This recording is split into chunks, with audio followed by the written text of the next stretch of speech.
Bonjour les amis, c'est Frédéric, que la paix soit avec vous. Donc pour ce deuxième podcast, je vais aborder la notion de source. Qu'est-ce que la source?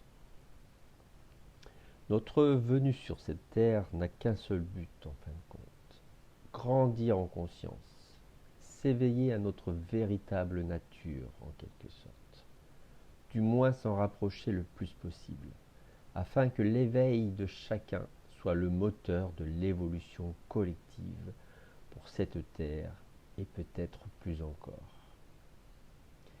Donc j'aimerais ici aborder cette notion de source créatrice, mais aussi la notion de source non manifestée et de source manifestée. Ce n'est pas un exercice facile, car cette vibration de la source n'est pas toujours facile à saisir. J'ai abordé la dernière fois sur mon premier podcast la notion de soi et de courant de vie, de flux. Et effectivement, ça peut être une drôle de sensation quand on se branche réellement sur cette danse cosmique. Ça peut donner le tournis. Et d'ailleurs, quelque part, les derviches tourneurs recherchent cette sensation pour entrer en communication avec Dieu.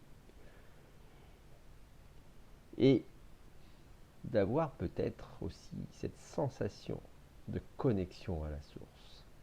Et cela est très intéressant car effectivement, il arrive à un moment où on peut avoir cette sensation que ce grand flux de vie, cette danse cosmique, est comme suspendu.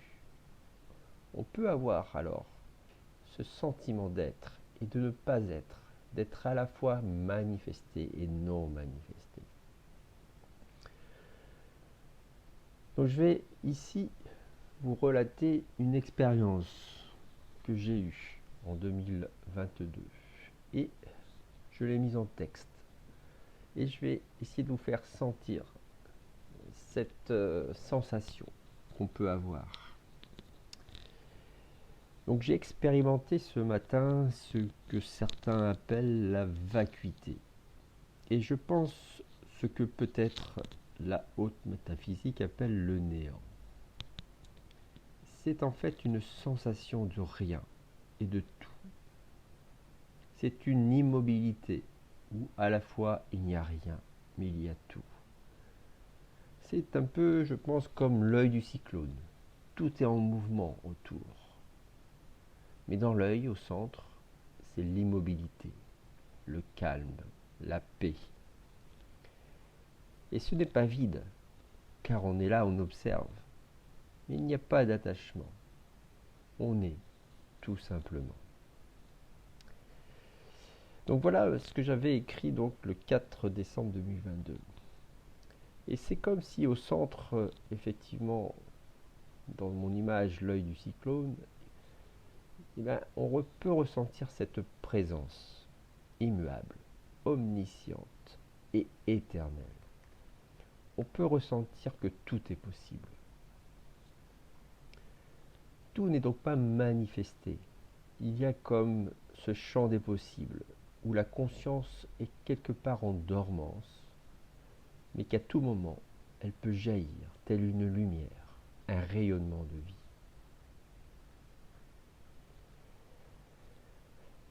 Pour illustrer aussi ce que je viens d'exprimer, je vais vous partager une autre vision que j'avais reçue et j'avais écrit à ce moment-là ce texte.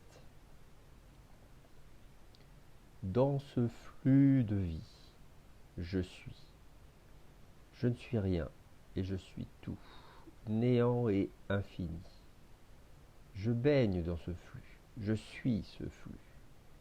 Et je me laisse bercer, je me laisse aller. J'ai l'image d'une eau qui coule, qui vient à ma conscience. Non manifesté et pourtant présent. Pas vraiment inconscient, plutôt omniscient, partout et nulle part. dans cette matrice de vie, cette source, je suis cette vie, je suis cette source.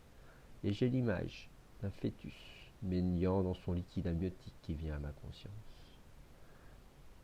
Il n'y a rien, tout est neutre et pourtant j'existe, je suis tout. C'est à la fois obscur et lumineux, comme dans un brouillard lumineux. Et j'ai l'image d'être dans l'eau, sous l'eau, et de voir indistinctement.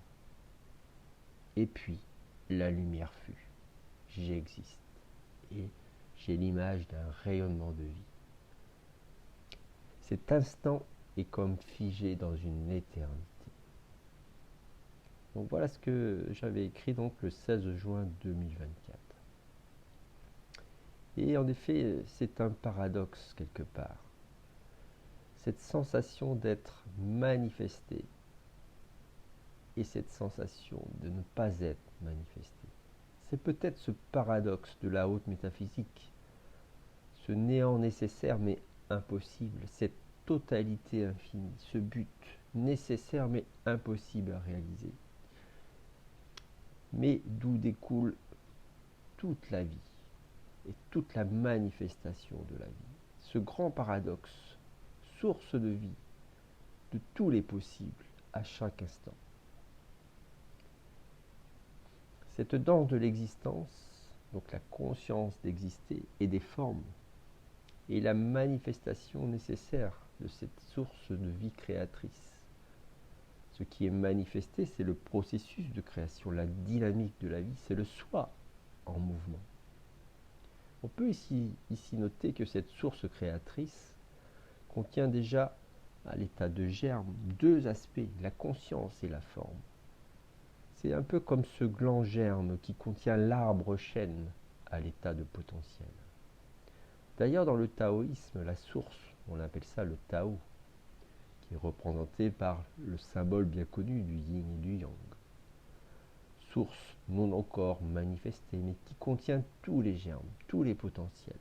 C'est l'union du principe féminin et du principe masculin, germe de toute la création en quelque sorte. Et donc, on peut effectivement retourner à cette vision que j'avais eue. Donc, quand quelque part j'étais dans ce centre, dans l'œil du cyclone, où je pouvais à la fois ressentir cet espace, ce calme, cette paix, cette présence, cette omniscience. Comme si je pouvais aussi visualiser, observer tout ce qui se passe autour, dans ce grand cyclone. C'est un peu cette image de galaxie quelque part, avec voilà, ce centre, ce grand soleil central. Et peut-être cette notion justement dont certains parlent de trou noir. Ce trou noir qui peut-être est justement le germe de tous les potentiels. Mais c'est la sensation que je retiens moi, c'est cette sensation au niveau ce que j'appelle du coup la source, dans ce centre, cette sensation de paix. Et cette paix, voilà, j'aimerais vous la faire, c'est ce que j'ai voulu vous faire partager ici, vous faire ressentir. Et c'est pour ça que, à chaque début de podcast, je vous dis que la paix soit avec vous. C'est pour vous rappeler, vous refaire vibrer, vous faire ressentir justement cette vibration de paix qui est en nous, à l'intérieur de nous, et qui est la source de tout. Voilà les amis, merci et à bientôt.